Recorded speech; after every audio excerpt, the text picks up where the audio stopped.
자, 우리 한번 주제통합지문 보도록 합시다. 주제통합지문은 결국에 가나지문으로 엮이잖아요. 그리고 이 가나지문이 어떤 공통되어 있는 소재라든지 어떤 비슷한 주제를 가지고 엮여 있는 거란 말이죠. 그래서 가와 나를 분리해서 따로따로 읽어주시면 안 되고요.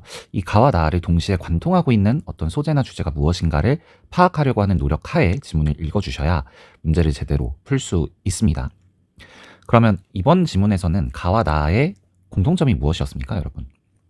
바로 최대의 이익을 만들어내기 위해서 즉 보상을 최대화하기 위한 그 방법을 설명하는 모형 두 가지를 제시했죠. 그래서 가에서는 이제 인공지능 분야에서 인공지능 영역에서 어떻게 그 에이전트가 어떠한 선택들에 의해서 보상을 최대화하는지에 대한 그 정책을 설명하는 모델을 하나 설명을 했던 것이었고, 나에서는 이제 주식시장, 근데 주식시장 중에서도 효율적 시장이라고 하는 어떤 가설이죠. 그런 공간을 상정을 해서, 가상의 공간을 상정해서 그 안에서 이제 경제 행위를 하는 주체자들, 주식을 사고 파는 그 행위 주체자들이 어떻게 이익을 실현할 수 있는가에 대한 원리를 이야기하고 있는 지문이었습니다. 그 공통점 하에서 이제 가를 한번 읽어보도록 하면요. 자, 강화학습이라고 하는 키워드가 제시가 됐죠. 그 강화학습은 결국에 뭐라고 정의를 해줬냐면, 지문 안에서 보상을 최대화하는 것이라고 정의를 해줬습니다. 그래서 어떻게 하면 보상을 최대화할 수 있는가, 최적의 의사결정을 내릴 수 있는가를 설명하겠다라고 글의 방향을 잡아준 것이고요. 그걸 이제 다시 한번 좀 풀어서 설명하면, 불확실성이 있는 환경에서 어떻게 의사결정을 함으로써, 그리고 그 과정에서 이제 확률 분포가 주어지는데 그 과정 속에서 어떻게 정책을 결정해야 하는가에 대한 과정을 쭉 묘사하는 구간이 2, 3문단에 나올 수밖에 없는 것입니다. 1문단에서 이 과정을 먼저 잡아줬기 때문에 이것이 구체화되어 있는 예시로서 2, 3문단이 전개될 것이다 라고 하는 부분을 예측할 수 있고요. 이 정책을 결정한다는 것은 달리 이야기하면 앞에 얘기했던 보상을 어떻게 최대화할 것인가, 이것을 기준으로 인공지능이 어떤 의사결정을 하게 될 것이다 라고 하는 먼저 큰 틀, 위계질서가 훨씬 더 높은 그 문장을 1문단에서 잡아주셨어야 되는 겁니다. 재미있는 건 정의를 또 해줄 때 현재 상태에 의해서만 결정한다고 그렇게 정의를 해줬습니다. 그래서 그 과거까지의 과정은 예측할 때 고려하지 않는다라고 지문이 나와 있죠. 그래서 이렇게 이제 뭐만 이렇다, 이런 것만 고려해야 한다라고 하는 문장이 나왔을 때에는 출제자들 입장에서 문제를 내고 싶은 마음이 두근두근 하지 않겠습니까? 당연히. 왜냐하면 하나의 질문을 가지고 두 개를 물어볼 수 있잖아요. 이것만 고려해야 돼 라고 하는 것과 이건 고려하면 안 돼 라고 하는 이 두 가지의 정보, 이 두 가지의 내용을 제대로 이해하고 파악했는지를 일타 쌍피로 물어볼 수 있기 때문에, 이런 이제 표지어가 나왔을 때는 여러분들이 한번 눈여겨보고 가셔야 됩니다. 플래그를 세워놓으셔도 돼요. 내가 문제를 풀 때 다시 돌아와야지 하는 것도 좋고, 아니면은 내가 이제 상식적으로 이해할 수 있는 범위 내에서 이게 합리적으로 이해가 되는 부분이라면 이해하고 넘어가시는 것도 좋습니다. 그 다음에 이 문단에서는 이제 그 순서와 과정을 설명하기 위해 MDP라고 하는 모델 하에서 인공지능이 어떤 선택을 내림으로써 보상을 최대화하는지에 대한 그 순서와 과정을 설명하기 위해 몇 가지 정의들을 좀 해줬죠. 이 정의들은 뭐 쉽게 이해할 수 있었을 것 같아요. 어려운 부분은 아니었고, 그죠? 그 다음에 이제 3문단에서 그 순서가 조금 더 구체적으로 예시를 통해 전개되는 부분이었습니다. 그래서 결국에 보상의 총합을 최대화하는 거, 이게 가장 중요한 거였죠. 그것을 통해 선택을 하게 되겠죠. 그래서 뭐 보상이 제일 큰 애들이 얘네들이니까 아마 이렇게 가게 되겠죠. 이런 방향으로 선택을 하게 될 건데, 이때 어떤 문제가 하나 있습니다. 어떤 문제가 있냐면, 미래의 보상을 현재 가치로 환산해야 하는 문제가 하나 생기죠. 그러니까 예를 들어서 1년 후에 내가 1억을 벌 수 있어. 그걸 아니면은 지금 당장에 1억으로 받아도 돼. 그 두 가지 옵션이 있을 때 뭘 선택하셔야 돼요, 여러분? 뭘 고민하셔야 돼요? 미래의 1억이 현재 가치로 얼마일까를 환산하는 거. 이거 되게 중요한 내용이잖아요. 그래서 그 보정해주는, 그 값을 보정해주는 과정을 거쳐야 되는데, 이것을 위해 사용되는 것이 바로 감쇄계수라고 합니다. 그래서 감쇄계수의 특징을 이렇게 이야기를 했죠. 그래서 이제 보상과 감쇄계수가 완벽하게 정의가 되어야 그 다음에 뭘 할 수 있습니까? 어떤 정책들을 가져갈 건지, 어떤 선택들을 할 것인지를 정할 수 있겠죠. 그때 정할 때의 기준은 무엇이냐? 상태 가치와 행동 가치가 일치되는 지점, 그 행동들의 묶음, 그 정책들을 선택하는 것이 바로 보상이 최대화되는 지점이었습니다. 자, 여기에서 이 문장을 읽어줄 땐 여러분들이 어떻게 읽어주셨어야 되냐면, 상태 가치라고 하는 건 보상의 총합이에요. 그래서 그냥 보상들 다 더해주면 되는 거기 때문에 고정입니다. 고정. 이 고정되어 있는 상태 가치를 그러니까 이 상태 가치에, 고정되어 있는 상태 가치에 뭐를 맞추는 거냐면 행동 가치를 맞춰줘야 되는 거예요. 왜냐하면 행동 가치는 기대할 수 있는 겁니다. 즉 기대할 수 있다는 건 뭐예요? 나에게 옵션이 여러 가지가 있지만 그 선택할 수 있는 다양한 옵션 중에 상태 가치와 값이 똑같아지는 지점으로 행동 가치를 결정하겠어. 그 동일해지는 지점을 선택해줘야 가장 합리적인 선택, 가장 보상이 최대화되는 정책이 될 거야 라고 하는 내용인 거잖아요. 그래서 그것이 동일한 가치를 가져오는 행동들의 묶음을 선택하게 되겠구나, 이렇게 우리가 유추를 할 수 있는 대목이었습니다. 자, 나문단으로 한번 넘어가 봅시다. 나문단에서는 우선 효율적 시장 가설이라고 하는 키워드가 등장을 했고 이것의 정의가 나왔습니다. 첫 번째, 합리적 기대를 형성하는 투자자들이 있어야 됩니다. 그러니까 우리 경제학이라고 하는 그 학문 자체가, 이 경제학에서는 우리 인간들, 선택을 하는, 행위하는 주체들을 무조건 합리적이라고 가정하잖아요. 그래서 그 합리적 투자자들이 주식을 사고 파는 시장이 바로 효율적 시장이 되는 것이죠. 거기에서 주가가 변동하는 원리를 설명하게 됩니다. 주가는 왜 변하게 될까? 여러분들이 어쨌든 이 지문을 읽어봤을 테니까 지금 이 시점에서도 답변은 할 수 있습니다. 뭐라고 여러분 답변하셔야 돼요? 효율적 시장 가설 안에서 주가가 변동하는 원리가 뭐죠? 바로 조건부 기대치가 변화하는 것. 조건부 기대치가 변화한다는 건 달리 얘기하면 같은 말이죠. 같은 말 찾기 게임. 새로운 정보를 획득하게 되었을 때 바로 주가가 변동하게 되는 거였습니다. 그죠? 새로운 정보를 획득하게 된다는 건 또 무슨 말이었어요? 이제 그 뒤에 있었죠. 예를 들어서 만약에 정보의 전체가 아니라 정보의 일부만을 반영하고 있다고 가정해보자 했습니다. 즉 귀류법입니다. 지금 내가 말하고자 하는 바에 반대의 상황을 가정했죠.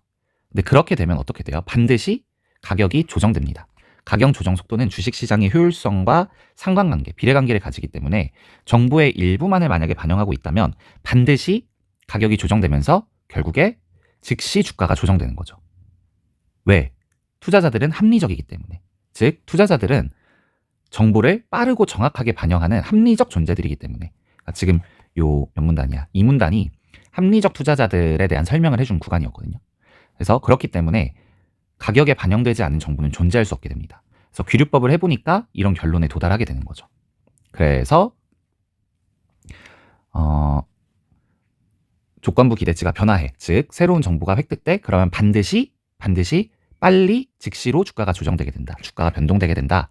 라고 하면서 주가 변동의 원리가 효율적 시장 가설 안에서 무엇 때문에, 어떤 원인 때문에 발생하게 되는지를 설명한 지문이었습니다. 그래서 정보 누락 이런 거 생길 수가 없는 거죠. 그 다음에 예측 오차도 생기지 않습니다. 그러니까 이런 식으로 다 이해해 주시면 되는데 조금 어려운 대목이 이 부분이었어요. 선생님이 요 나 지문을 읽을 때 좀 이 부분은 내가 특별하게 밑줄을 쳐야 되겠다라고 강한 의도를 가지고 읽어줬던 문장이 바로 여기였거든요. 그러니까 정보 누락 없고 예측 오차 없는 건 이해가. 왜냐하면 효율적 시장이니까. 그리고 합리적 투자자들이니까. 그렇게 가정을 한 거잖아요. 근데 그거를 뭐라고 정의를 다시 한번 지문 안에서 해준 거냐면 이런 것들이 없는 상태가 바로 규칙성 없이 움직이게 되는 것과 같은 말이야. 이렇게 정의를 해줬거든요. 근데 이게 대충 생각했을 때는 잘 안 와닿더라고요. 오히려 체계적 예측 오차가 없으면 오차가 없으니까 규칙성이 있어야 되는 거 아닌가? 근데 그렇게 안 봤다는 거예요. 지문에서는. 체계적인 예측 오차가 나타나지 않는 그 상황을 규칙성이 없다고 보았고 이게 이제 산문단에서 어떻게 이어지냐면 과거 변동 패턴에 기초하지 않는다. 실현할 수 없다라고 돼 있잖아요. 그러니까 과거 변동 패턴과 상관없어. 이거에 기초해서 움직이지 않아라고 했거든요. 그럼 이 패턴이 결국에 규칙성이라고 본 거예요. 즉 과거 변동 패턴과 같은 규칙성에 기초하지 않고 그것에 따라 움직이지 않고 임의적으로 랜덤하게 보행하는 현상이 일어나고 그 임의적으로 보행하게 되는 원인, 그 이유는 뭐냐면 바로 새로운 정보가 획득되기 때문에 주가가 즉시로 변동되어서 임의 보행이 나타나는 거야. 이런 식으로 설명을 한 거거든요. 그래서 이 대목을 좀 여러분들이 신경 써서 읽어주시고 이거를 끌고 내려와서 산문단과 좀 연결해서 읽어주는 거.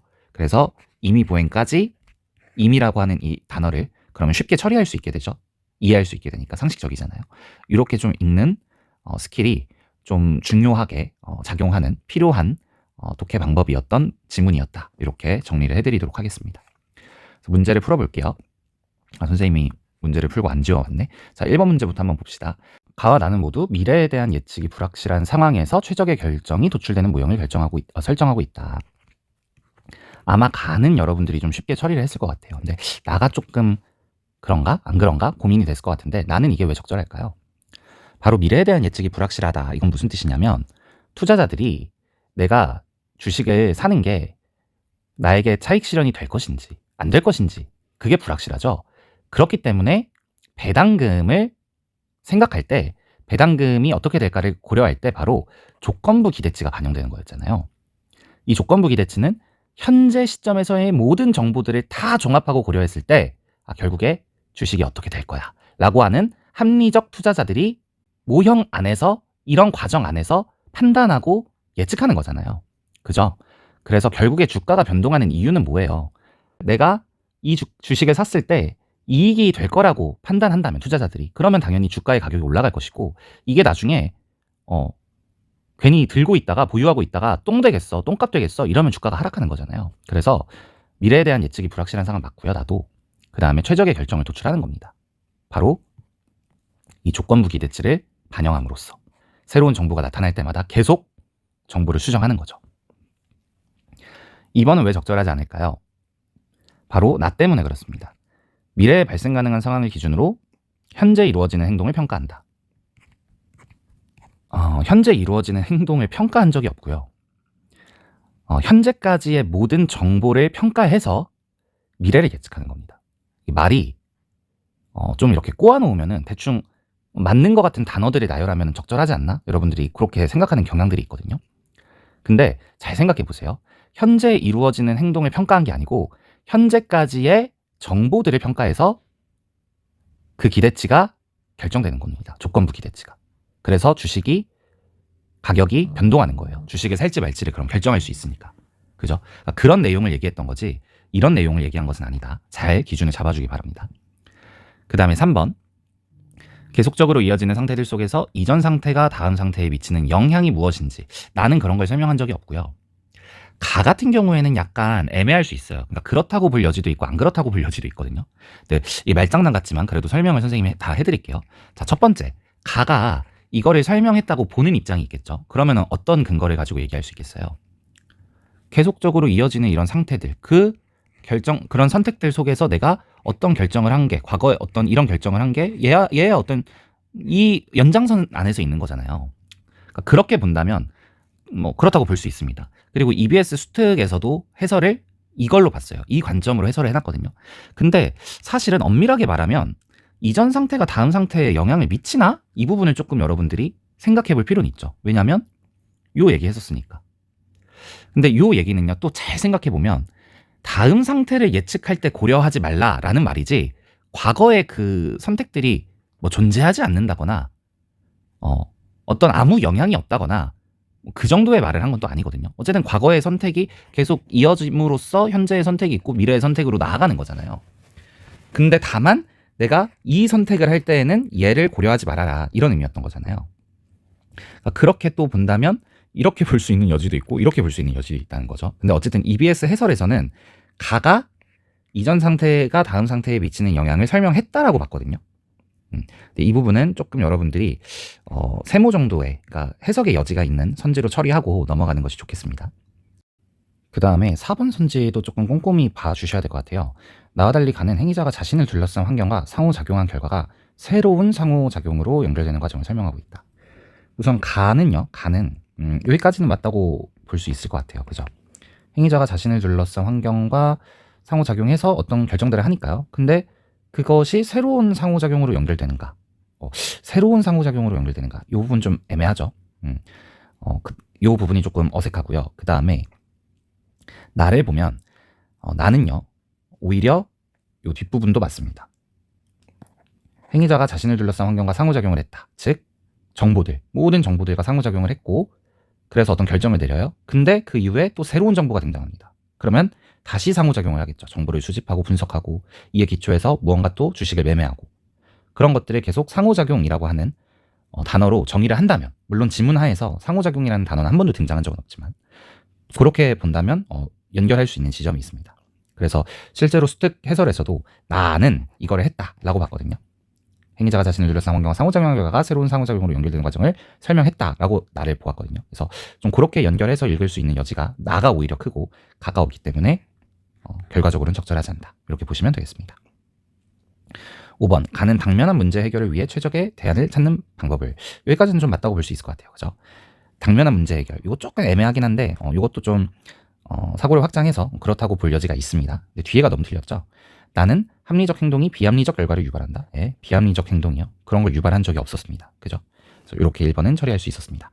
2번입니다. 네, MDP에 대한 설명으로 적절하지 않은 것은, 적절한 거는 여러분들이 근거 쉽게 좀 찾을 수 있을 것 같아요. 근데 2번이 왜 적절하지 않을까요? 바로 직전 상태에서의 행동에 영향을 받지 않기 때문에 그런 거죠. 네. 자, 3번 기억과 니은. 기억이 뭡니까? 뭐 MDP 이런 거겠죠. 네, 마코프 특성. 그 다음에 니은이 효율적 시장. 네. 기억과 니은은 모두 현재와 미래의 가치를 다르게 평가해야 함을 전제한다. 기억은요, 여러분 잘 생각해 보세요. 기억은 그 감쇄 개수에 따라서 현재와 미래의 가치가 동일할 수 있습니다. 언제 그래요? 감쇄 개수가 몇일 때? 1일 때는 현재와 미래 가치를 동일하게 보겠다 이랬잖아요. 그러니까 다르게 평가해야 함을 전제했다라고 얘기할 수 없죠. 그 다음에 2번. 이거는 적절하죠.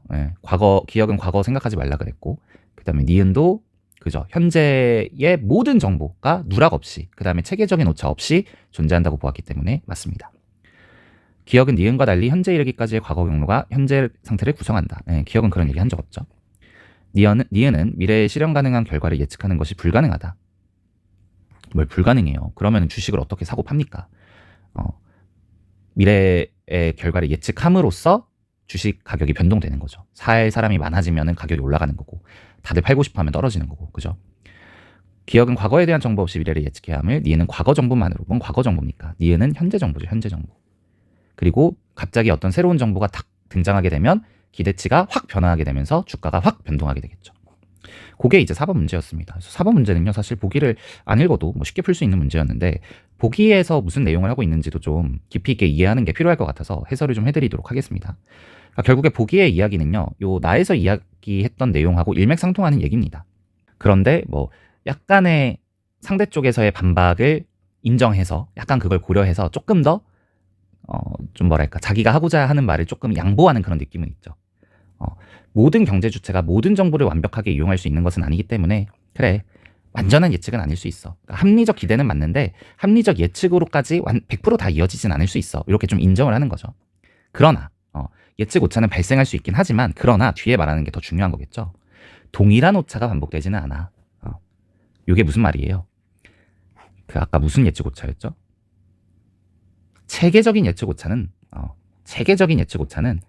나타나지 않아. 이 얘기를 같은 말인데 다른 표현으로 한 겁니다. 그죠? 반면 나왔습니다. 이 반면 부분이 여러분 되게 중요했거든요. 왜냐하면 아까 선생님이 지문을 해설할 때 좀 이해하기 어려웠을 거야 했던 이 부분을 다시 한번 좀 설명을 해줬어요. 여기서 규칙성을 과거 변동 패턴으로 봤잖아요. 그거를 다시 한번 설명해 줬습니다. 과거의 주가 변화만을 기준으로 전망하는 경우에는 체계적 예측 오차가 발생할 수 있어. 즉, 과거의 주가 변화만 생각하면 안 돼. 이렇게 얘기하는 거죠. 그렇기 때문에 뭐라고 이어져요? 규칙성이 없이 임의 보행하게 돼. 과거 변동 패턴에 기초하면 안 돼. 이렇게 이어지는 거죠. 그래서 자, 1번. 과거에 발생한 예측 오차가 장기간 지속적으로 발생할 수 있다. 장기간 지속적으로 아니죠. 체계적인 예측 오차는 발생하지 않는다고 봤습니다. 예측에 기반이 되는 정보가 쌓일수록, 즉 모든 정보를 완벽하게 이용하는 거겠죠. 그럼 예측의 정확성은 낮아지지 않겠죠. 과거에서 현재까지 나타난 경향성이 미래까지 계속해서 이어질 수 있다. 아니죠. 이거 뭐예요? 이거 바로 이거 얘기하는 겁니다. 그런데 A시장, 효율적 시장 안에서는 어때요? 규칙성이 없이 이렇게 얘기했잖아요. 규칙성과 경향성 같은 말이죠. 규칙성 없이 주가는 휙휙 변동하게 됩니다. 원인이 뭐예요? 바로 정부 입수죠. 급격한 변화가 나타나지 미래까지 그 경향성이 계속해서 이어지는 건 존재하지 않아. 그래서 과거의 주가 변화만을 기준으로 생각하면 체계적인 예측 오차가 발생할 걸, 이런 의미죠. 여기서 체계적인 건 좋은 뜻이 아니죠. 체계적 예측 오차가 발생한다는 건 예측 오차가 꾸준하게 지속적으로 반복된다는 뜻이니까. 5번. 발생 가능한 사건이 아닌 발생했던 사건에 지나치게 의존하는 양상이 나타날 수 있다. 오히려 요 A 같은 경우에는 앞으로 발생 가능한 사건에 주목을 하는 거죠. 그죠? 발생했던 사건에 지나치게 의존하는 거라고 뭐 굳이 비판을 하자면 할 수도 있겠지만, A 자체가 여기에 지금 주목한다기보다 오히려 이게 굉장히 중요한 원인이 돼서 어떤 결과? 주가 변동이라고 하는 결과가 나타나는 거잖아요. 그래서 이렇게 허수아비 논증의 오류라고 하죠. 별로 하지도 않은 말을 가지고 뚱딴지 같은 거를 공격하는 갑자기 반박을 하고 있습니다. A에 대한 막 비판을 하고 있는데 그런 내용이 지문 속에 등장한 적이 없었기 때문에 정답이 될 수 없습니다. 네, 이렇게 마무리하면 되겠습니다. 수고했습니다.